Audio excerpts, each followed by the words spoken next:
Hello, everyone, and welcome to the Lizard Brains podcast. I'm your host, DJ Alessandrini. I'm joined by my co-host, Tom O'Gorman. Tom, how's it going? I'm okay. I got a little case of the Wednesdays today. Oh, I mean, oh, I'm at the top of the hump, and as soon as you started the music, I started my way over the hump, and now the rest of the week's going to be better. yeah. Downhill from here. Okay, I'm down. How about you? I'm doing great. I had a very tinkery day today. Um, I was just What messing do you with mean? stuff all day. I was just messing with my computer and I updated my monitor's firmware and I was messing with the ergonomics of my sim rig and playing around with I had this CPU heatsink that was on my last CPU, but I didn't have the right like mounting hardware for the new CPU. So I had Noctua, who's the maker of the CPU cooler. They'll if you request new mounting hardware for like a new future CPU, you provide documentation that yes, I definitely bought your product, and they just send you mounting hardware so you can keep using the same CPU cooler. So I put that together, and yeah, I don't know, it was just a great day. I got a lot of work done at work. I'm just having a great day, Tom. It's great. I think some people work on their cars like that. They just go tinker on their car for like, and then they had a better Oh day my for it. God. How I'm crazy is that? I'm basically Carlton for computers. Yeah. I see like an open motherboard and I can't wait to go look. You pop the side of the computer off. Yeah, then a crowd forms up. Bunch of it can't be Carlton. What name should it be? I don't know. I have to think about that one. A I'll come bunch back to of it. bunch of Mortimer Schnurds is what I would call them. What bunch of dorks. Wow. Okay, we found Carlton's freaking hot issue. Wow. Yeah. You lost me on all that. I don't understand how computers work. They computer. I have no idea. They just. I didn't realize you could just build your own until until you helped me buy the one you didn't buy it for. You sent me the one to buy, But like you right didn't. before COVID. You didn't buy that computer. Asus gave it to you.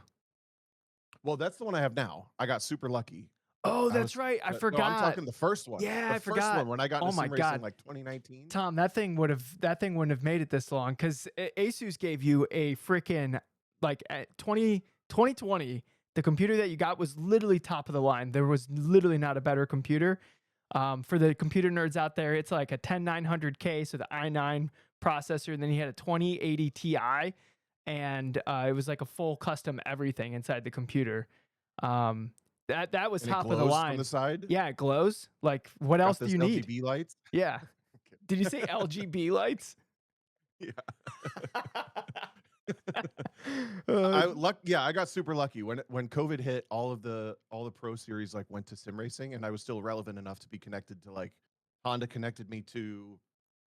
Oh yeah, because I was still in contract with Honda for a couple months, so they connected me to Asus because Asus wanted to sponsor something, and then and I thought I was getting Valvoline. a curved monitor. They're like, we'll get you send us what you have, and then we'll send you what we think would be like the biggest value add.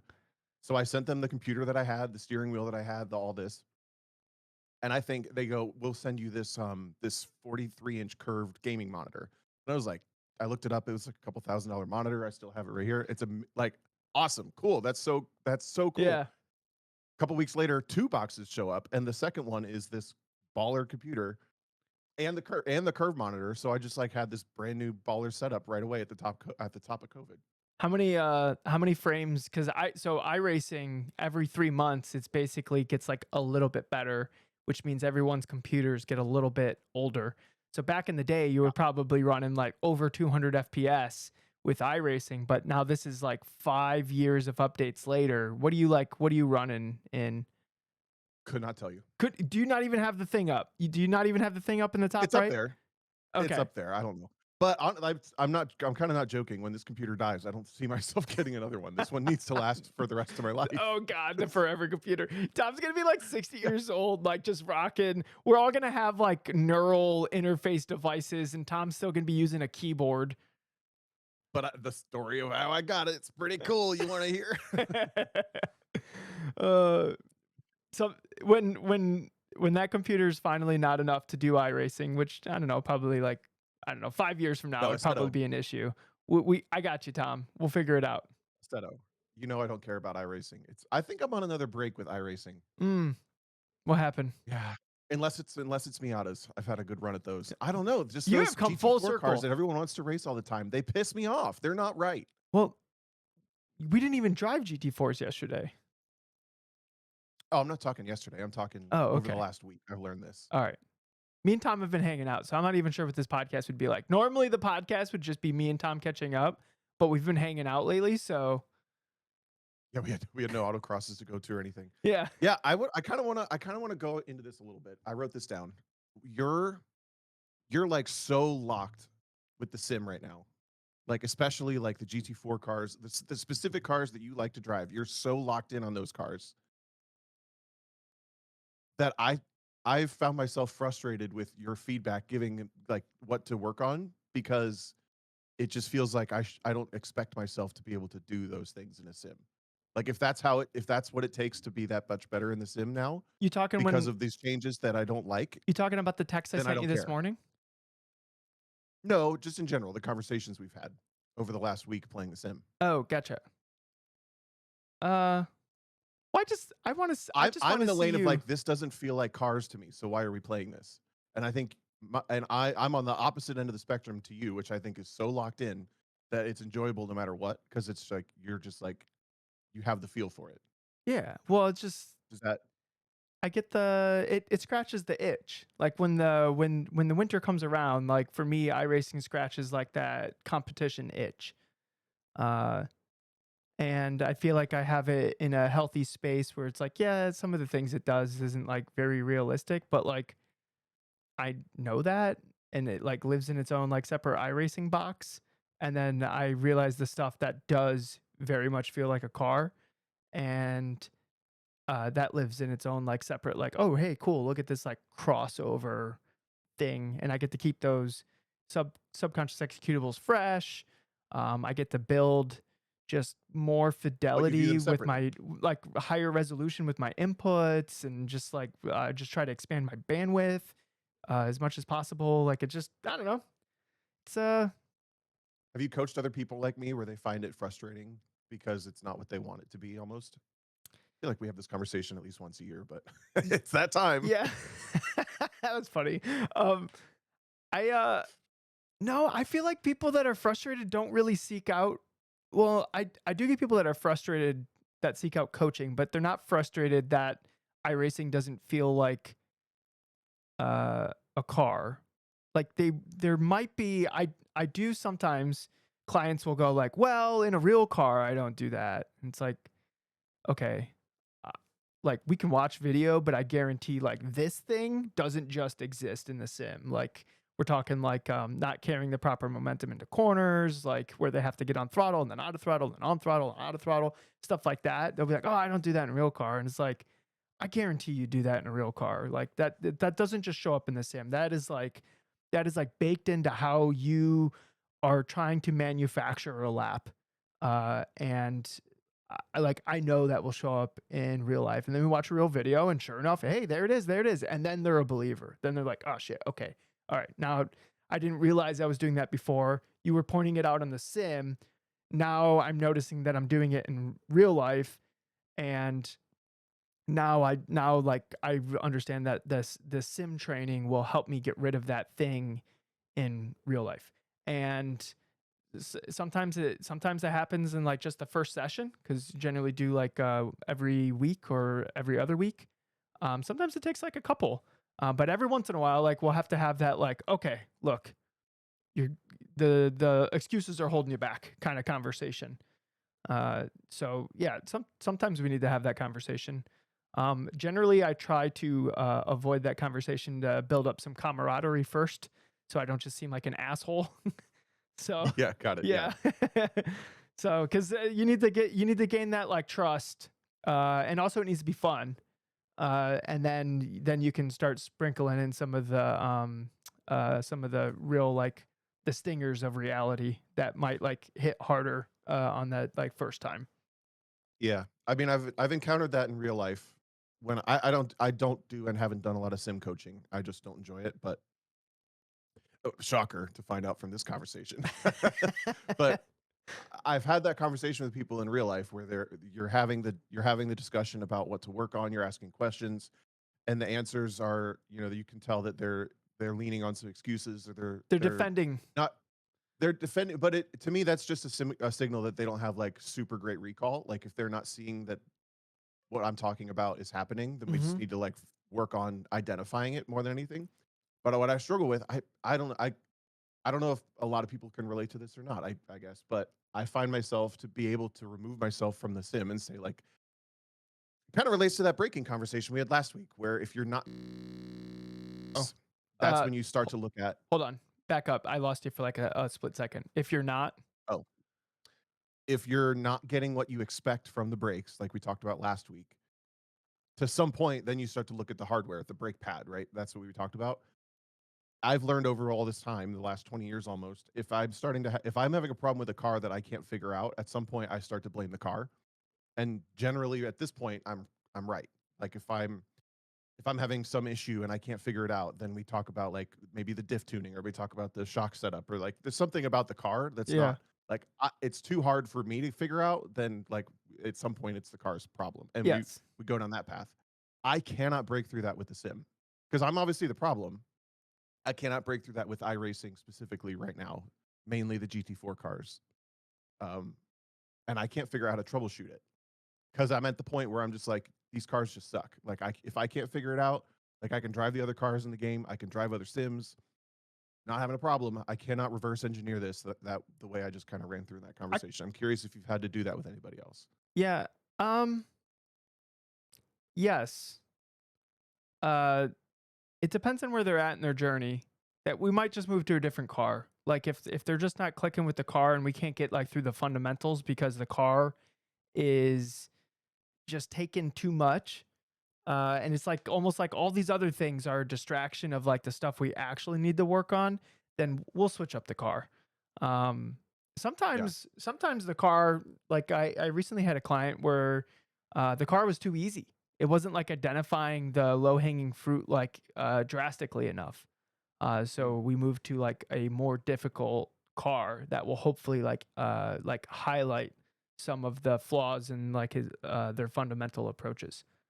Um, so, and sometimes they're just like, well, fine, we'll just like chase the little nuances in this car. And I'm like, yeah, okay, I can appreciate that. Like, that's fine.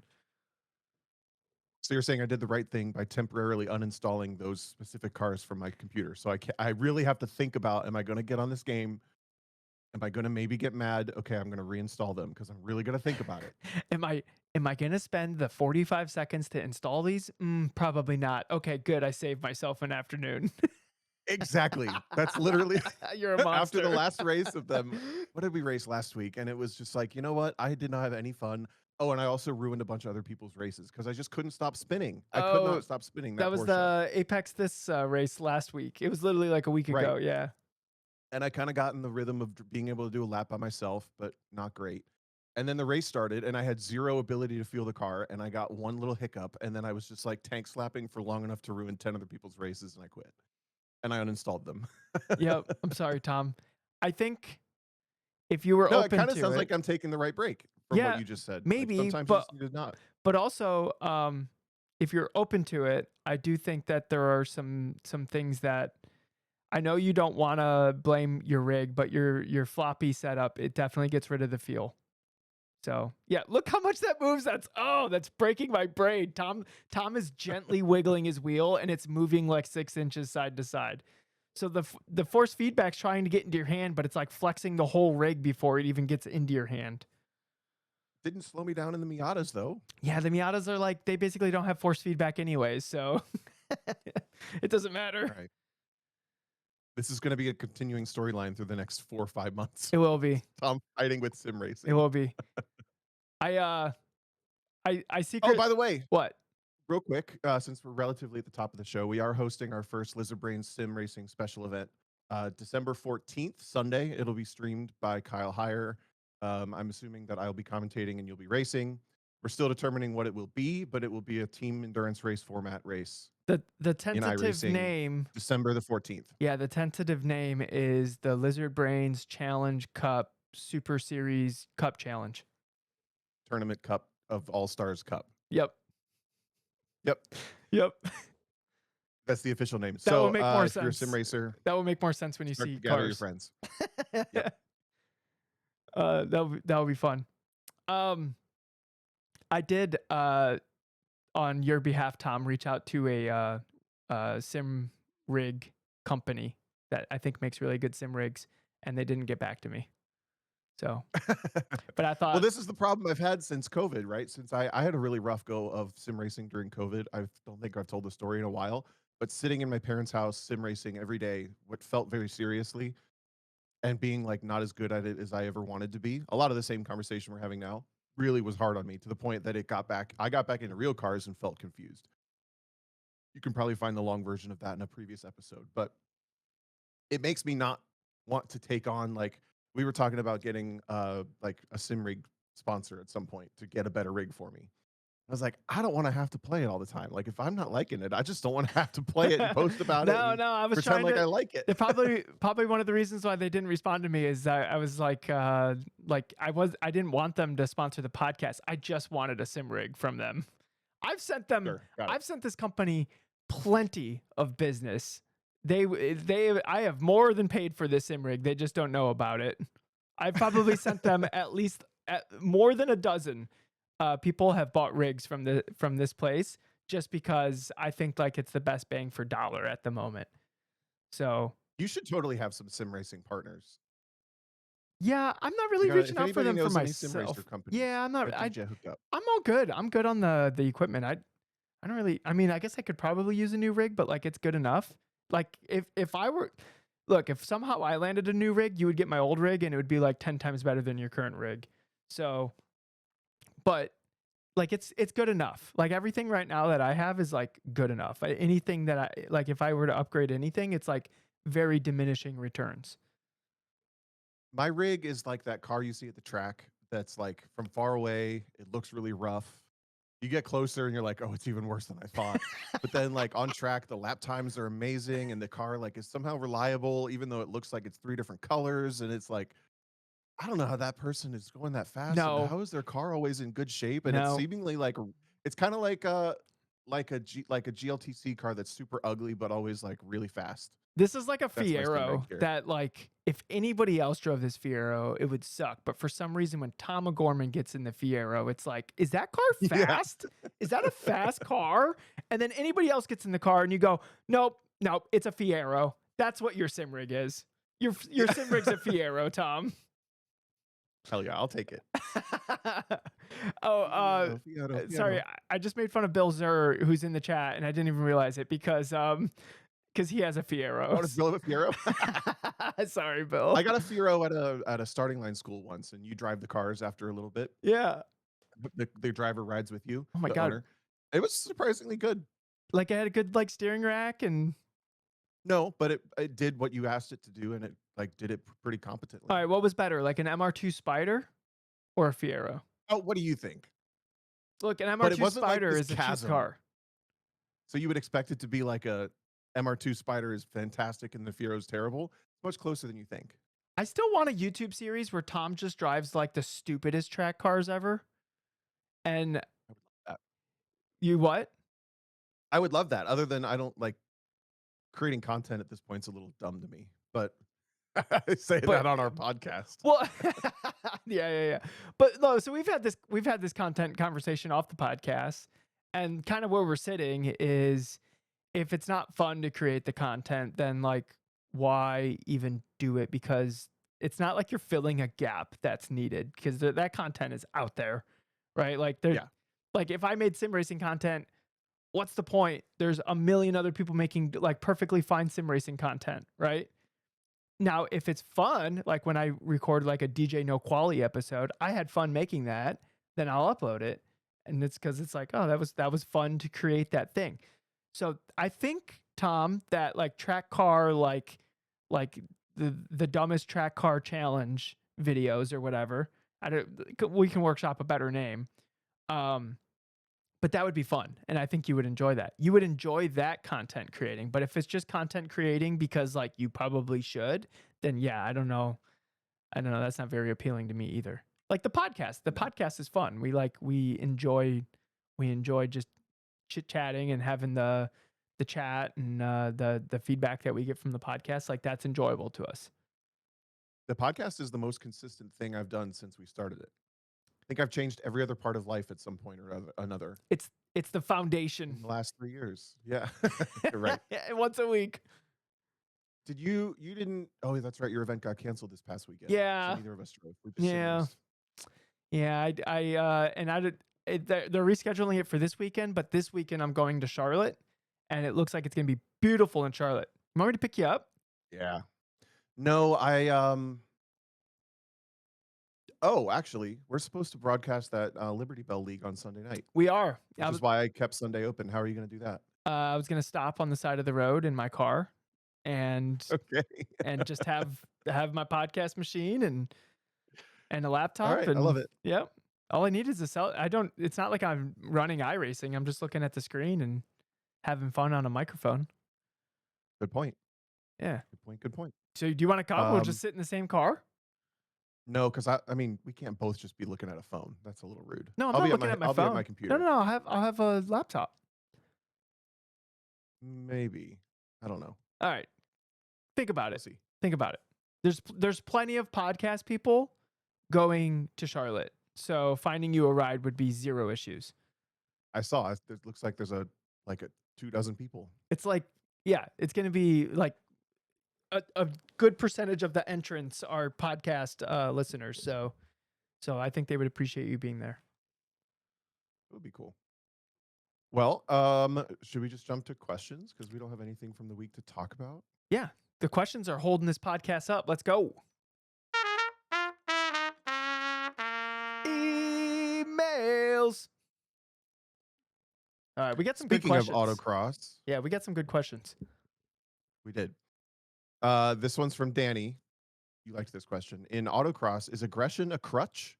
Can attacking the course, quote unquote, sometimes be a way to brute force a 90% result and avoid the work of thinking about planned inputs, references, and accuracy? What happens when you take this mindset on track or wheel-to-wheel racing? In parentheses, 2 car emojis with a bang in the middle. How do you adapt your instincts to match the risk? If you've trained yourself to attack, how do you learn to hold back? That's a great question. You're right. Yeah, it is a great question right. because Is aggression a crutch? Go ahead. I'm not sure if it's a crutch, but I read this question and I started thinking about like, how do I measure what my aggression is? And I think it's like calibrated over a long period of time with experience of like conditions and like prior knowledge of surfaces and like I think on track aggression's honestly a little bit easier because you have like more vivid references and you see the same lap over and over and over again. But in autocross, like that level of aggression, that like driving the car till the wheel is a suggestion, like just doing that right off go right off of the clutch coming up. I don't know. I couldn't think of a concise way to like where it could help somebody to like find the correct level of aggression. Like accurate aggression is probably like the best way to put it because you can just go out there and be a lunatic. But the accurate aggression. I think plenty of people do that to an extent. Maybe not literally on aggression are they fast, but I would say I'd rather someone be 10 out of 10 pushing at 7/10 accuracy than the other way around. You're going Yeah. to be faster if you're driving the car 10/10, meaning at the limit of adhesion unstrategically, and you're like hitting your marks sporadically. But I think the first thing I thought of was reference points. On a road course, when you take that like just I'm aggressive and I'm going to drive the car as hard as I can, that implies to me a lack of reference points, which on autocross are way harder to come up with. But to me, it boils down to on approach to the corner, you need to spot the exit of the corner somehow. Usually I'd say it now as the inside defining cone on the exit of the corner. Maybe occasionally the outside cone, but that's how you know to brake. And then you build your reference points based on that. And in autocross, you don't have brake markers and stuff. But if you take that to the track and you're just driving the car super hard and you don't pick reference points or anything, uh, that obviously goes terribly. And I know people who drive tracks like that still sometimes. I agree. It's not a crutch. I think it's learning to dial it back and learning how to build reference points around the way you see the driving and the way you drive the car. I Um, I do see that it's very easy for people to fall into like the 98th percent push and they just live in that spot and they're never really having the car like at a float. Uh on course, on road course or autocross. both. Mm. And they'll be like they'll be just under what the car can do. Like it will just start slithering, but like they don't go into like full slither. Does that make any sense? It does make sense, but I'm thinking now about. I think it might be a crutch for some people because what I call like the sensation of speed. Um, you can fall into the trap of that being what is fast when it's not. So like Yeah, yeah. the car having moments where it like is understeering and then grips up, and then you feel the grip, and that becomes a false sense of what grip is supposed to feel like. You like heavy weight transfers where the car's really like slamming the weight around rather than like floating from corner to corner, or maybe like abrupt brake inputs rather than still like at least leaning into the pedal so the car's efficiently stopping rather than just like driving through the ABS. Those are types of aggression that I think can become a crutch for what feels fast to a driver. And then once you fall into that trap, you kind of either need to notice yourself or probably more often than not, have somebody else observe it for you and help you identify that that's what you're doing. So something that find myself falling into a lot is where I'll be overdriving the rear of the car at the detriment of the front of the car. So like the front of the car won't be like fully utilized, but the rear of the car will be like it will give me the sensation that I am fully utilizing the car because it feels like the car's at the limit, but really it's only like one end of the car. And Like the tail's wagging and the you're driving it tails, with the back end, yeah, like tons of neutral steer a, and a great yeah. example of this is when I was driving with Alex Peel at Finger Lakes, and he was just doing in like really fast transitional stuff. He was balancing the car with like a like leaving the weight in the middle by like having a partial throttle, like with a slight acceleration through these transitional bits. And I had the weight like going to the front to maximize the front, and then it would go to the back to like stabilize the back, and then back to the front, and then like watching from the outside, the car's like, oh, did I sound Italian for a second there? You The did, and then you go to the back and the front, and back then into the front, and then then the tails are wags. I love that. Anyways, I was getting real Italian with the car, and uh, it feels like I'm at the limit, and it looks like I'm at the limit, and like anybody watching from the outside would totally like, man, DJ's freaking flogging that car. But then when we look at data, Alex was faster and he has way less drama in the car. So like that is an example of me getting like sucked into the trap of like aggression and like what it like feels like. But you have to I think part of like this dialed aggression is you kind of have to understand your own weaknesses and your own tendencies and compensate for those accordingly. And I think understanding those tendencies and weaknesses and overcompensations or undercompensations, or like just understanding yourself as a driver, I think that just takes time and honesty with what you tend to fall into. And then that's when you start going into those subconscious executables, trying to fix those issues that you've identified. Yep. I had the super similar problem when I was racing front wheel drive mostly, especially the Civic that I raced in 2017 and 2018. I got too comfortable with that car being too loose, and I would end up not paying attention to like how much yaw it could carry sometimes, or how much time I would spend like not accelerating efficiently forward because I was like 10 degrees sideways through the apex. There's a couple clips you can see of that car back in those days of like if I didn't get it just right, it would just go on these massive like 15-degree slides through corners. And I got too comfortable with that, and I started to have to like really pay attention to making sure the rear was gripped up. But it manifested in the TCR car the year later when I shared it with somebody else, and I would get the car closer to the setup that I wanted, and then I would go out, let's say new track, new practice session, and I wouldn't really notice that it's too loose, and they would get in and be like, their eyes are like dinner plates, like, oh my god, I can't drive this car. This is way too much. I'm like, oh yeah, I guess it's probably a little too much, huh? And then I watched the Yeah. video back from the practice session, and your assholes and elbows everywhere, and it just didn't register in real time that it was too loose, and then I would watch it back, you know. Was this So I agree. You was have to this be with able to pay Kenton? attention a little bit to what tendencies you have. What was that? Was this with Kenton? No, the with Shelby. The Oh, gotcha. TC, Okay. the Civic Because mostly. I think Kenton's in the chat right now. I keep seeing him typing, but he hasn't hit enter. Is he listening right now? Yeah. He said some hack I think you were with is what Kenton just said in the chat. Oh yeah. Of all the weeks to join, I'm telling TCR stories. Hey, congratulations on winning everything this year, Kenton. Yeah, Kenton, you killed it. Also, watching your onboards was freaking really fun. Definitely. So going back to the question, then I think it can become a bit of a crutch. But his last bit of the question: what happens when you take this mindset to wheel racing? Those are the people that are not as precise as they need to be wheel to wheel. Like they're driving the car harder than they can. They're driving the car harder than their precision allows, so they're not precise. Yeah. So what do you? How do you adapt your instincts to match the risk? If you've trained yourself to attack, how do you learn to hold back? I think you should not be going. I mean, this is a kind of an obvious statement, but I see it too often to not just say it.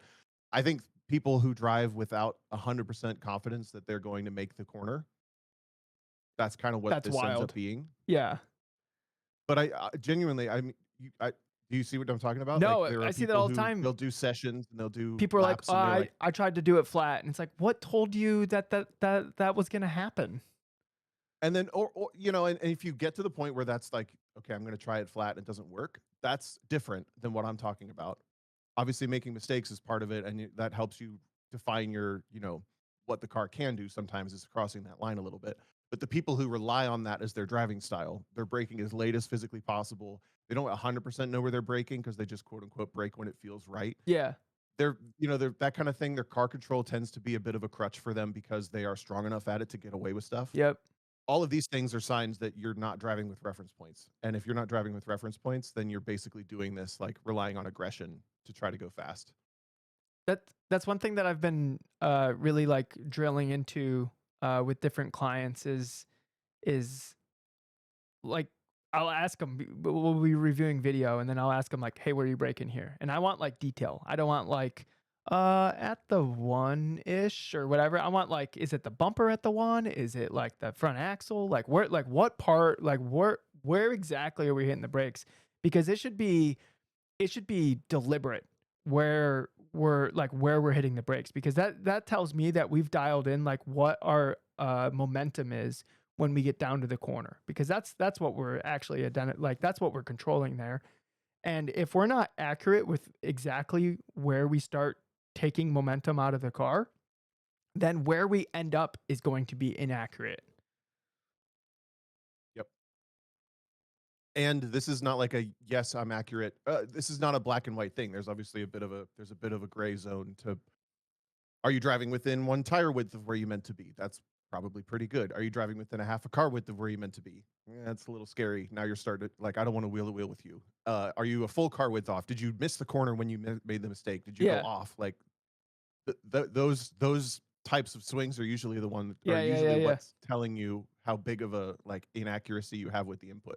Yeah, or like somebody will you know, like at a track day or whatever, they get like black flagged because they like went off, and it's like, hey, what happened? I don't know, the tires, they just like went out, and it's like, oh my you almost died, like you had no idea what happened. But yeah, so it's like it's having some deliberateness, and to that like having the car end up where you intended it to end up. As you get better at this driving thing, where you ended up gets more accurate. And like, you know, at the very best, you're ending up within an inch or two where you intended, lap after lap after lap.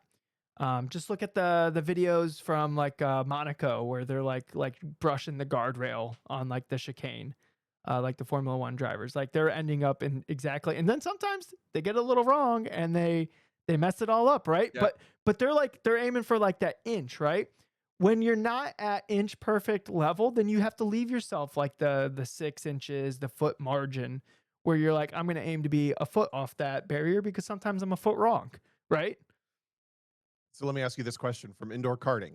Have you indoor karted enough, or have you had that moment where you turn in and you just expect you're gonna bank the hell off the inside wall? Like so you turn in and you just brace, like, oh, this is gonna maybe hurt a little bit. You know what I'm talking about? Well, I mean, when you mess it up, yeah, Yeah. So yeah. you turn in, you're like, I Oh, messed that up. I'm gonna messed it clip up. this, and it kind of hurts. Imagine doing that in an F1 car in Monaco. Ooh. That feeling. Oh no, that Oh would be the worst no. feeling. But what about the feeling where you turn in and you just hear like a click and you just know that you got it perfect? Yes, Yeah. that's the one that you're aiming for. Yeah, that's what you're aiming for every time. You just want like a click. Didn't Now think I of that feel like for going karting. indoor karting, Tom. Well, Yeah. maybe we'll find a place in I haven't Charlotte. indoor karted in years now. Is there any good places in Charlotte besides Other go? good places in Charlotte. Yeah, there's the Pit, I think, is a pretty good indoor one, and then obviously GoPro is a good outdoor Yeah, one. yeah, that's the good outdoor one. We should go do it. Yeah, Oh, Sam Doherty's got you. He's listening. Kenton lives in Charlotte. Kenton, I'm gonna be in Charlotte this weekend. You should come out and autocross. It'll be fun. Good point. Kenton throws some feedback in the chat. He says natural car control makes going faster easier because you end up then fine tuning your references. Less intuitive car control folks rely more on the reference points to tell you how close you are to the limit. Sorry, I'm like fighting back dinner. Limit, since you're kind of behind the vehicle, which allows you to approach lap time, but in a different way with a car that's a little bit more under control. Uh, but these folks get punished by mistakes more. I like that because I guess you're punished by mistakes because they're not as good at managing what the car is doing because they're behind the car. I like Well, the way but that. then Yeah. also like if you're not confident that you'll be able to figure out whatever happens with the car, you're one, if something happens that's unexpected, then you're not going to manage it as well. So then you'll lose more time.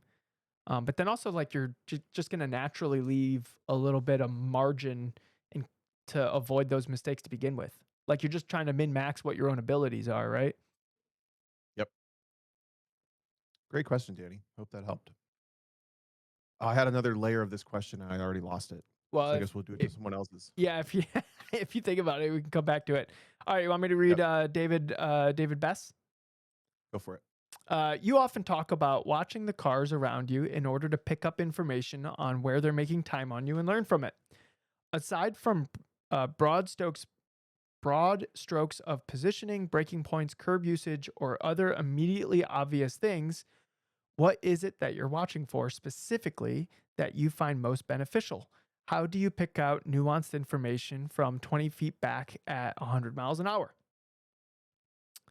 And then he goes on to say, in my experience, the people I'm competing with are typically close enough that everyone's approach is fundamentally the same in terms of big, obvious things.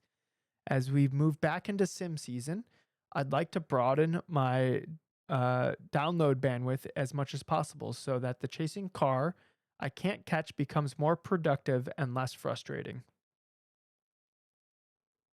Oh, he's talking while you're on track with them. Okay, interesting. Yeah, well, I think this comes from I was talking about loading into replays and chasing around people that were faster Mm-hmm. than me and like learning from that. I think that's where this question comes from. I'm a huge. I don't know where I picked this up from, other than when I was a kid. I was obsessed with watching the replays after I could like do the race. So I'm playing video games, and then I kind of just got in this habit of like, if I did a lap that I was, happy with, I would go watch it on replay.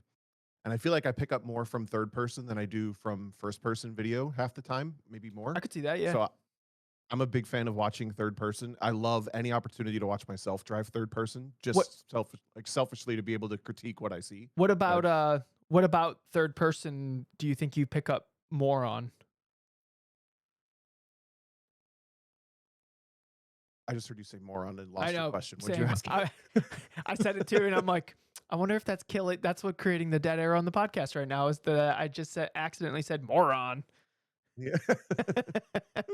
Moron. What am I? You asked, what am I paying attention to? Yeah, like What'd you ask? what do you think is like I think it's beneficial too, but I thought I would throw a question to you so you could explain what you think is beneficial watching yourself in third person drive the car. Oh, I see what you mean. Okay, so I think I don't know, like the first and easy parts is seeing where where the car truly is in the width of the space you have. Yep. That's one thing. Proximity to like apexes and stuff, obviously, track out points. Like if you get a replay of yourself just like tracking out to the dirt just right, you see the little puff off off the sidewall. Or autocross, you get to see like the car moving through a slalom, like those types of things you Mhm. can see really well. Obviously, third person, where in first person you have a rough idea of the space that you're sitting in, how big the car is, duh. But you don't necessarily 100% know. So you could think like, oh, I'm pretty tight there, for example. So it's like Actually, speaking of kart track, there was a corner that I would always describe to people like cut distance, and I would be just verbalizing to people like cut the distance. You want to keep it, roughly on the inside of the track, maybe mid track here. And then I finally like saw a video of someone took a video of me driving, and I was like way off the middle of the track on the outside, like setting up. But to me, the way I was manipulating the weight of the cart into that corner and everything, my intention was to cut distance. So I was verbalizing to people like mid track, cut distance, whatever. and then So they, it but keeps then you they honest with follow. that kind of Yeah, thing. they follow you. I do that. I do that all the time. Where I think I'm breaking at the 2, but I'm actually breaking at like the 2.5. But I swear to God, I was breaking at the 2. Yeah, all the Yeah, time. so those types of things stand out. But honestly, more than anything, I'm just watching for like sudden moves that aren't supposed to be there. Even when I'm commentating a race now, like that's what comes out to me first is if you see little moves or little slips or little rotations and things that probably could be cleaned up, but sometimes they even add to like the drama of what it looks like. It makes it look cooler. For me, for watching an autocross course before I get to drive it is huge. Like I get to watch all the places people make mistakes.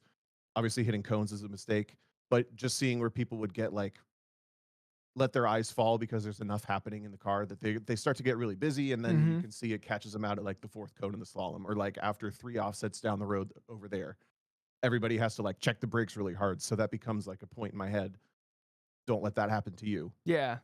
Um, Specifically for autocross, I think that like I found myself doing that at nationals a lot. Like, hey, everyone is just accidentally adding a bunch of distance here. Like even really well respected drivers. So obviously there's something tricky to this that caught them out when it came time for their competition run. So yeah, so you like yeah, take note. Okay, I'm gonna figure out why they're messing that up and how I can avoid it. and honestly, like for nationals specifically, when there's multiple days of running before I drive, or maybe multiple heats before I drive, I don't walk the course, but I watch it like a hawk, and then I figure out what the kind of gotcha spots are and the problems what problems come from that, and then I walk the course and I try to reverse engineer like why.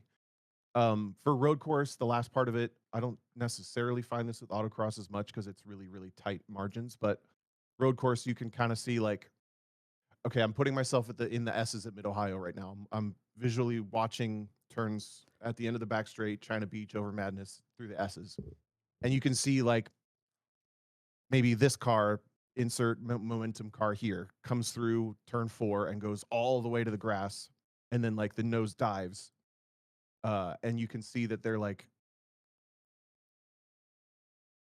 there's not enough smoothness to the way the weight of the car moves, and then they're Yeah. on throttle kind of late over the hill versus the same kind of car, let's say they're spec miatas, and you can see like the faster one just like sweeps the weight across the nose. They don't use all the track, but the side to side weight transfer is way more efficient. Therefore they're on throttle, like it just like kind of drops the nose, and then they're right back on throttle and they're flat over the hill. I'm putting so many words to this, but you can see the one person that's more efficient with the weight of the car, the little bit less track that they're using. And that almost ties back to the other question about aggression being a crutch. Like you can just like roll the dice through that corner, and then like you have to slam the brakes for the next corner and tuck it in, versus someone who's a little quicker, they're braking a little less, the weight's a little better balanced, all this.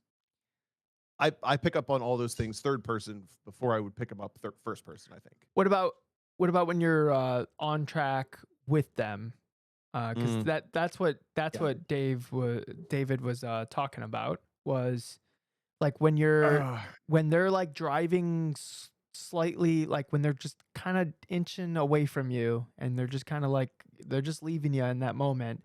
What are things that you can pick away from them to add to your own, like, so like I think the last sentence, or the last like part of his question was honestly, I think it's evidence of like a really good attitude, which is basically he said uh that he wants us to answer this, so that the chasing a car I can't catch becomes more productive that and less frustrating, because it does feel bad when that car is just kind of slowly driving away from you, and you're just literally not good enough, and like it's on full freaking display and they're just driving away from you, right? Like it's a bad feeling. um but by trying to like just make that little mental switch of what can I learn from, like, obviously there's stuff I could be doing better because that person's doing it. Like what are things that I can try to learn from them? For me, I don't know if I'll necessarily notice what they're doing that's better than me, but I'll notice where it is. That's probably Yeah. the biggest thing. And so like that makes me think, okay, is there something that I'm missing on the approach? Unless it's something real obvious, like wow, they're taking a lot of inside curb there and they're getting away with it, or oh, hey, they're actually adding a lot more distance to this, but the exit that they get off of the late apex on this corner is like making it worth it, or little stuff like that. But if it's just like inching away and it always seems to be in specific spots, then maybe I'll play around with that spot a little bit in the race, but not too much because that's going to cost me time. And generally, if they're inching away, I'm still putting pressure on them, and there's a chance for a mistake. So I'm not going to change like too much of what I'm doing. But I'll think about it as like, okay, I'm leaving time there. Like obviously there's something for me to figure out in that spot, and maybe I go visit that later, especially in like the sim world. Or maybe I go watch his video because maybe like on the onboard, I get to see like a little bit more of a nuanced approach to like exactly how they're maximizing that section of the track more than me. Um, that's generally how I use it. I don't think I can necessarily pick out exactly what they're doing better. I just know that in that spot, they pull like a car length on me, and everywhere else I'm right with them. And then next lap comes around, and they pull another car length on me. So obviously, in that spot, I'm leaving something behind. And if I could fix that, then I would be running the same lap times as them. Yep. Agree with all that. The last thing I'll say with following or like referencing another car, if you catch yourself thinking like I always catch them on entry, but they pull away every exit.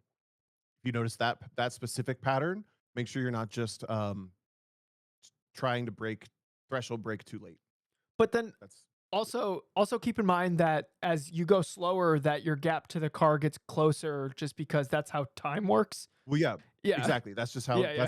slowing down for a corner works. Everybody compresses, but specifically the mental trap of like I always catch them on the brakes. I'm going to keep pushing that opportunity to catch them on Yeah, the yeah, yeah, brakes, and they yeah. always gap you on the exit.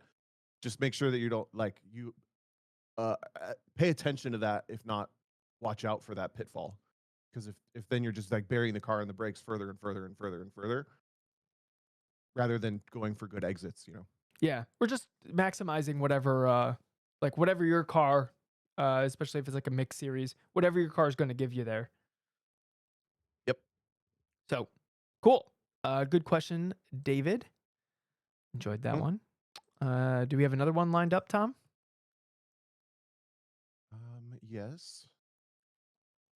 We're getting back into older ones now, though. That's fine. Sometimes I just give the wheel a scroll and I go back to like June.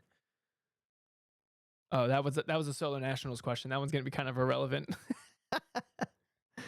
uh, Not ideal timing for it. no. Some of these we've already answered. That's why I'm trying to make sure I don't get a double one. This one, okay. This one's kind of yeah. I'm gonna ask this one, even though it's a little self-indulgent. This is Okay, from go ahead. Jim. He asked Tom, you are known as a great driver, and when you're at autocross events, you're expected to do well. It surprises no one when you do, your performance in Nats to the Square was great. That being said, how do you deal with the stress associated with that? I know that when you're expected to win, there's a lot more pressure on doing well than when there are no expectations. It's easy to say, I just don't think about it or I don't let it get to me. But even if that might be true now, it could have not always been that it couldn't have always been that way, excuse me. Do you struggle with it at all? And DJ, after winning your first jacket, do you feel any increased pressure yet? I'm actually curious what your answer to this question is, because when I go to an event, I don't think I necessarily think about like people expect me to do anything. Um, I'm kind of just trying to do my best every time, and sometimes that's enough, and sometimes it's not. But I feel like you kind of have a little bit more of a legendary status in autocross, where just some of the things that you've been able to pull off is like almost like lore. Like when you like win solo nationals driving like four different cars because the cars you were in kept breaking and you still like figure out a way to win. Like those are only Tom O'Gorman stories, right? So like you have this like clout of like Tom always finds a way. Yeah, Uh okay, yeah, yeah. yeah. But like So my answer but my like answer is how do you like do you think about that at all, or I don't think so. I think it's a little bit of a different story for autocross versus everything else somehow. So let me try to explain that. okay. Um I think I'm pretty lucky. The way I view competition, I don't view competition through the lens of other people. Meaning when I'm going to nationals now, I don't look at it as all these other people I have to beat. It's just me versus the event. Um and maybe that's part of why my answer is a little different for road course stuff, but for autocross specifically, I have a very healthy mentality, and I've always been pretty good about this. With not feeling pressure from outside competition. I used to be worse because I would put that into I expect myself to win. And I learned to use my phrase high hopes, low expectations. I always like my high hopes can be as high as through the roof, whatever. I can want to win and I can hope I can win or do well or whatever. But I used to expect to try to do well or be able to do well, and that was the only time that I struggled with my own perception of my competition. Um, but I think people who view competition through the lens of other people or as them competing against other people is a better way to say that. Probably have a more difficult time than I do with this kind of thing. Does Yeah. that make sense? No, that makes sense. I feel like this year at Solo Nationals, I was literally just trying to put together the best lap that I could, and that was only involving me. And Yes. that was such a difference. Just 100% focused on my own performance and not how it related to anybody else.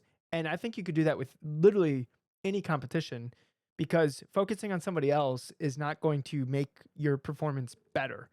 Uh, but if you're just 100% focused on your own execution, your own performance, it doesn't really leave a lot of room for other, like let's say you put your best drives together in XA and it wasn't enough. You still put together your best drives. Like you can't do much more than your best, right? So Yeah. like that's it it takes so much pressure away with like a slight mindset change of like no stakes.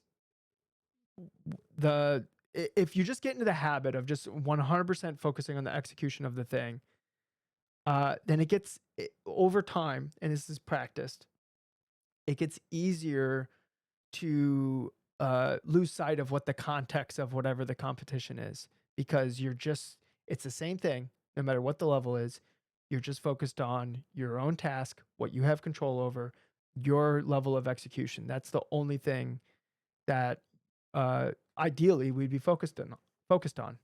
And anytime any of the context of the competition starts to leak in and it starts to get rid of our focus on the task at hand, then that's at a detriment to our overall execution of whatever it is we're doing. Yep. Now, the difference to like wheel to wheel, actually, so let's say like a me versus the event type of competition, time attack, autocross, one lap of America, like the people you're competing isolated from everybody else against the event. Um, versus like wheel to wheel or endurance racing, you're all on the track at the same time. That one I struggle more with because it does feel sometimes that uh, I think anybody who is at the top or has the ability to win races sometimes and stuff, once you start to have been able to do that enough, people just disregard the reality sometimes. Like, for example, not to rehash, but pit race a couple weeks ago with Grid Life. I cannot, other than to say I should have shown up with like sticker tires every session. Like that was the only part of the weekend that I could reverse engineer to say I could have done better for myself. So I felt really good about the weekend. But then when someone says something like you're just going to go win or something, it's like, well, that's not, no, that's, you can say that and it's flattering to say that, but that's not reality. Like it's not just like, uh, there are other factors involved. Plus, sometimes you just can't win. And if you can, like, I think some people are not necessarily as great at this because they have personal interest or they have less experience or whatever. But if you can't be really, really honest with yourself to say, like, could I have won or could I have done better? And if the answer is no, like, I maximized my event, we maximized our endurance race. We got every pit stop under 5 minutes. Every driver did the best lap that they could every lap, and nobody went off and nobody spun, and we didn't get any penalties, and we still didn't win. Could we have done better? Maybe, but like, that we're not talking like 4 laps worth better or worse. Like the winner was 4 laps up. This is Yeah. my anecdote. You can't, if you can't look back at that and say like we could not have won today, then I think that comes out of a place of either naivete or lack of experience or whatever. And I try to hold myself to that standard like pretty intensely so that I'm never blaming something that I could control on other things. Yeah. Did that make sense there? I just kind of made up an anecdote in the middle of that. But No, you're fine. You're fine.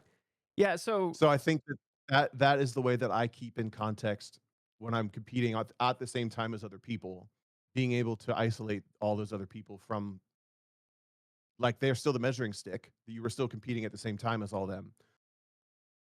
But I've worked with teams where they cannot take it happens more when you lose than when you win, but they cannot take the reality of the situation into account for why we couldn't have done better. So they point fingers at other things. Oh, they're cheating, or oh, the series was out to get us with this, or oh, that was a bad call, or oh, this, whatever.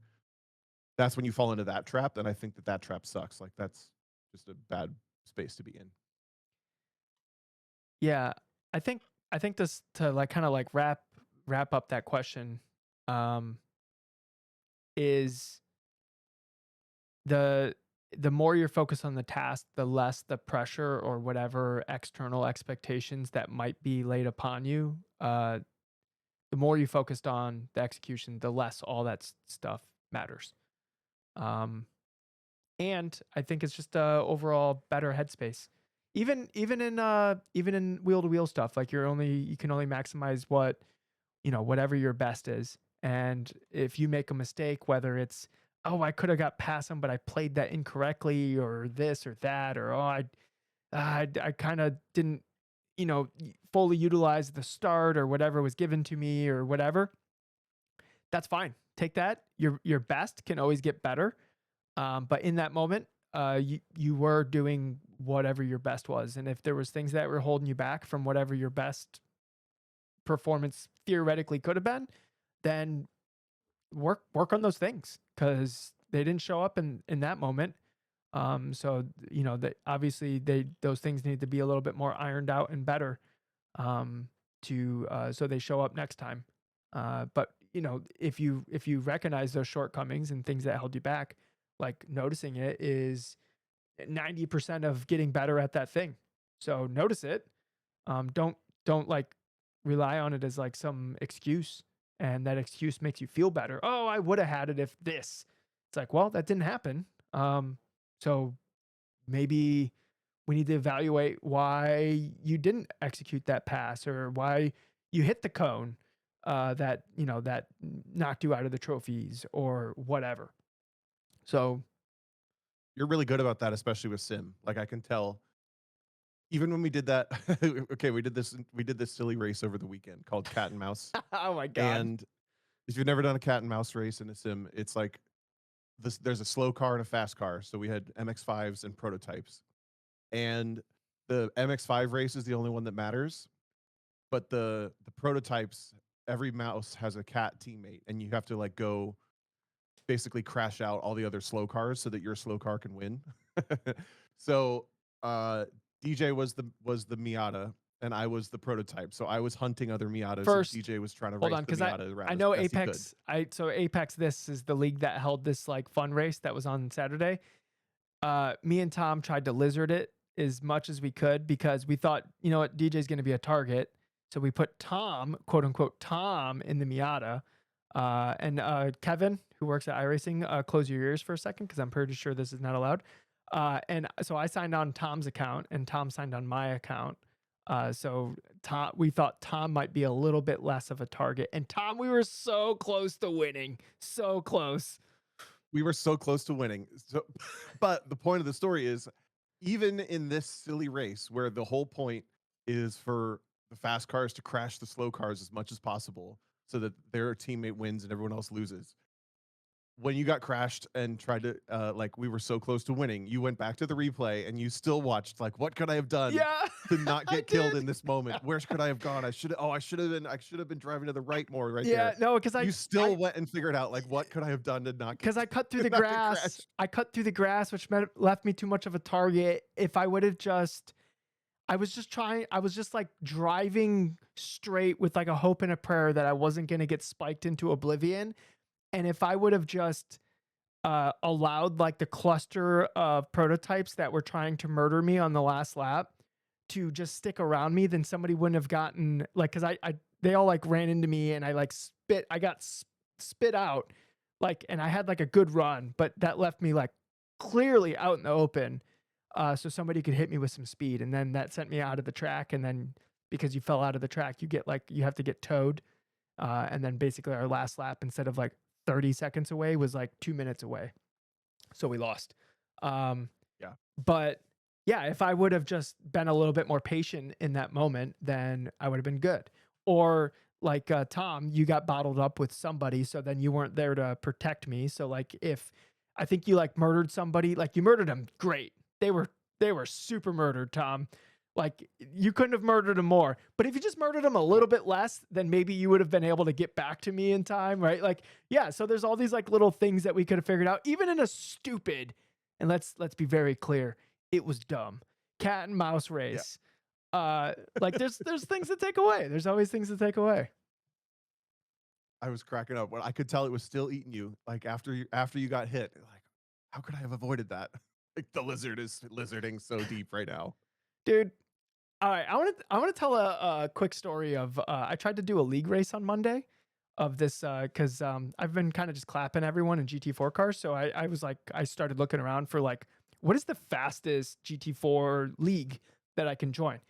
And I found this one. And there's two drivers in there specifically that I think are really good, and Mike Dam and Leonardo Dracota.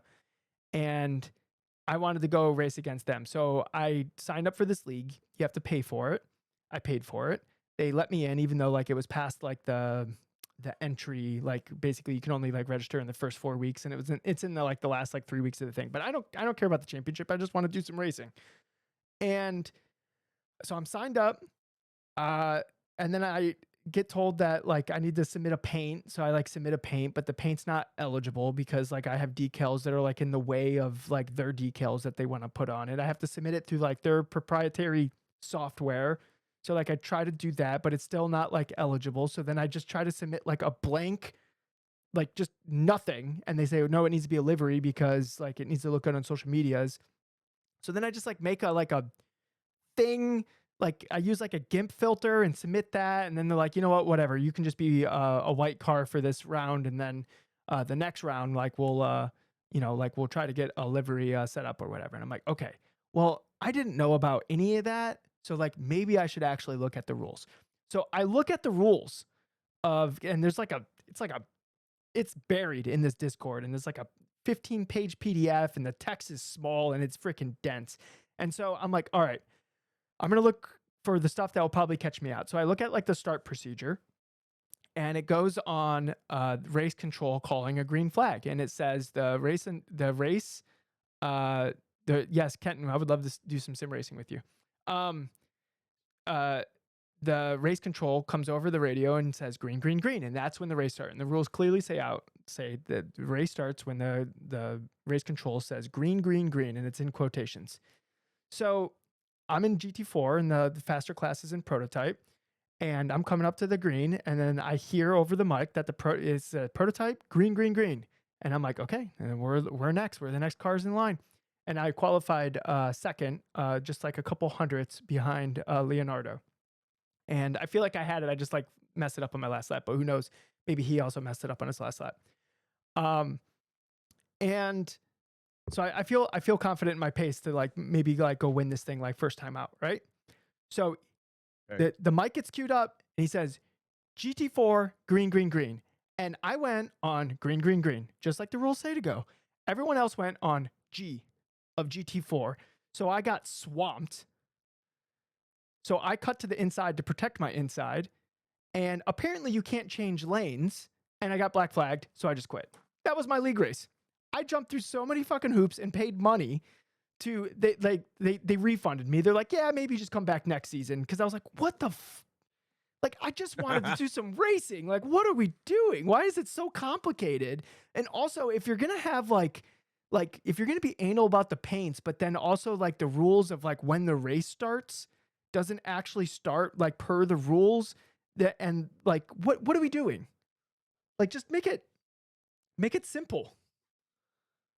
I don't understand why green flag procedures are so complex. Like, so people have such a way of complicating people meaning the race series more than anything. They want to make it more clear, so they make it less clear by making there more rules. So there's more parameters everyone has to meet. So then it makes it less clear when like you could just go on when the green flag comes out.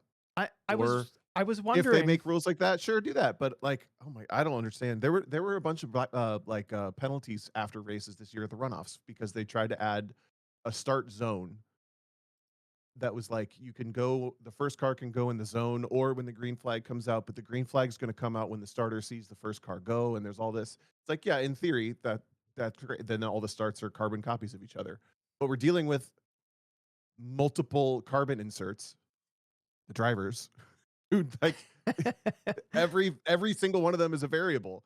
So I don't know, like what I don't understand So when I got the trying black to make flag, starts more complicated. when I got the black flag for the lane switching thing, I thought I must have missed that in the like me reading over the start procedure. And I was like, I felt like when I read over the start procedure, I went, okay, yeah. Like, I understand how this works. Like, this is the only weird thing. So just make sure I go on green, green, green. Oh, that bamboozled me, whatever.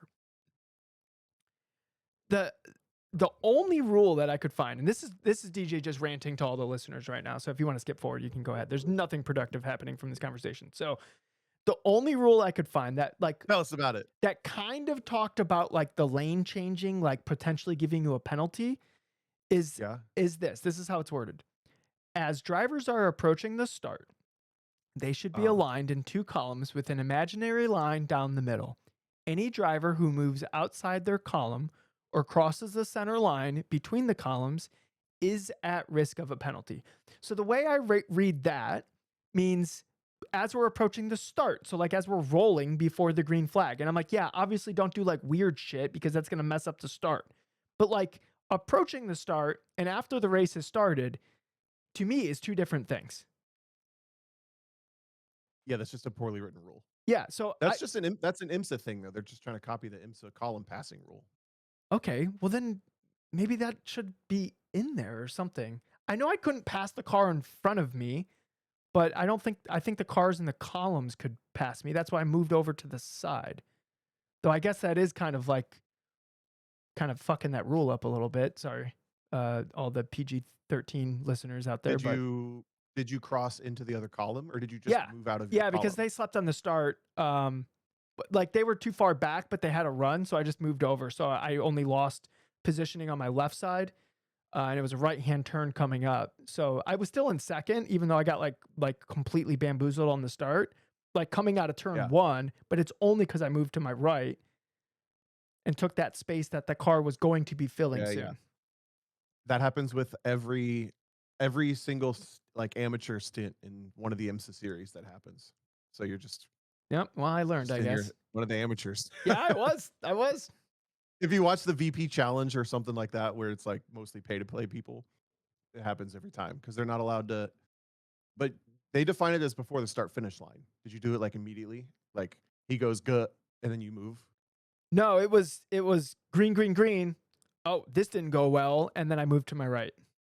You're well before the start finish Yeah, line though? I believe I was before the start finish line. Yeah. Yeah, that's why. Yeah. They're trying to Well- they did a poor carbon copy of that rule. Yeah, that is just unless it's in there and I missed it. But I went back through and I was like, I must have missed it or something. Like we were talking about, like trying to figure out like what I did wrong. And I couldn't find it. So I'm like, man, like in those situations, it's frustrating because you're like, okay, I don't know if there was a takeaway of how I could avoid this in the future. Kenton goes, friction factor, you guys screwed up. Don't feel bad. But if I would have known that that was a thing, I would have just got swamped and then just like had an hour race to like go catch Leonardo again. After like having to pass like 3 or 4 cars. Is he the red one or the orange one? Leonardo? Yeah. Do you watch all these races? No. Oh, It's here's a Ninja Turtle. mutant turtle joke. Well, because Mike Dam's an orange car, and Leonardo is in a red car. So I thought, So he is the red one. All right, got it. oh, is that matching with the Ninja Turtle? I'm not up on the Ninja Turtle lore. No idea. Anyways, No idea. I was super frustrated after that. I was like steaming around the house. I got some hugs from Christine because it just felt like a big waste of time. Tom, I sacrificed so much safety rating driving on the Red Bull ring in the officials the week before that race. I went from like A 3.0 to like B 1.2. Like I was almost in C class because the track was so brutal with my safety rating. Are you racing official races where everyone's abusing them so much that you have to be pushing that hard, or are you just not accurate enough at that track? No, I'm just getting murdered by LMP3 cars, Tom. It was pandemonium. Oh, I see. I see. Yeah. What if I told you in the 90s there was an endurance race team of Ford Taurus SHOs with a livery of all Teenage Mutant Ninja Turtles? Was it 4? The Ford Taurus SHO reappears on the podcast. 4 cars. What is up with this car? This car keeps showing up on the podcast. I don't know. The But Taurus the show. secret world of motorsports goes around with Ford Taurus SHOs. Yeah, the Taurus are show you- has indoctrinated so many people into motorsports. It's quite the so car. many. Yeah. So you go to Charlotte what, Friday? Yeah, I'm going to This leave weekend? Friday immediately after work. Nice. You can come? I can come. I'm like a 10% on that though. Let me figure it out. Okay. A 1.5 day notice of going on a trip. I don't know. I just went a little. We'll see. Oh, I got to leave the house. I was joking around in a work meeting today that I was like, I haven't left the house in like a week, and I like thought about it, and I'm like, unless it was to get like groceries or like Chipotle, I really kind of haven't left the house. Like autocross was the only reason I left the house. Yeah, fair. Oh no, that sounds so sad. You guys got to go hiking or something. Yeah, we've been kind of slacking. Oh, Sam just posted a picture of those shows. It actually looks pretty legit. That is, wait, were the heads on the hoods as they were driving? Because that looks like a visual hazard. No, those are the helmets for the drivers. Oh, that makes more sense. Okay. I don't know. There's a motorsports hot take. No characters or little creatures on the car. I can't, or anime. I was going to say, what about anime girls? Because I see that all the time. No faces or monsters or animals. Mm-mm. I'm trying to. There's somebody in the that races with the Lizard Brains crowd that is definitely has anime girls on it. I think it's Eladio actually. Eladio, is that you? Probably. Calling you out on the podcast. Sorry, That's Eladio. personal taste, but Yeah. You know what? These look like shit boxes. Were Eladio and these are pro racing cars. Eladio and Tom can fight it out after. Oh, yes, they're pro racing cars. Pro race. Well, that'll be fun. You're autocrossing Peter's car both days. Yep. Yep, should be fun. It's gonna be 75 degrees, which it's gonna be great because it snowed like yesterday, and I'm not ready for that. Well, it did snow. I'm actually so happy. Although I forgot to turn my air thing to heat instead of cool, and I found it at 56 degrees. It's a little. It's like, damn, I'm cold today. I need to go on a walk or something. And Yeah. look at my thing, 56 degrees. Of course, it's You're like, cold. my circulation isn't working. I can't feel my hands. In my apartment, just sitting here. So, what are your plans for the weekend, Tom? If you don't go autocrossing, I don't really have any. I was debating going and visiting my family because I haven't done that in a couple months, but that's what well, Thanksgiving's I knew for. I needed to be back. Yeah, I'm going there next weekend anyway, so probably not. And then we're commentating the Liberty Bell League, which is the all women's league, on Sunday night at 8 p.m. So that is their second race at Charlotte Motor Speedway road course in MX5s, and DJ and I commentate it. Yep, should be fun. The last one was pretty fun. We'll make sure to share a link to that in the Discord so people can watch. Yeah, come hang out with us in the YouTube chat. That would be fun. Definitely. So, okay. I think that's going to be the show. Do you have any closing thoughts or anything, Tom? I love you. Oh. Do you remember last week's outro? Yeah, I'm trying to remember how much you botched it. Do you want another shot at it, or should I just steal that from you? I'd like Another to try shot? and do it properly Okay. this week. All right, I'm going to start it, and we'll let Tom completely crush the outro. Here you go. Yeah, I'm gonna this is a specific one because we were graced by his graciousness today.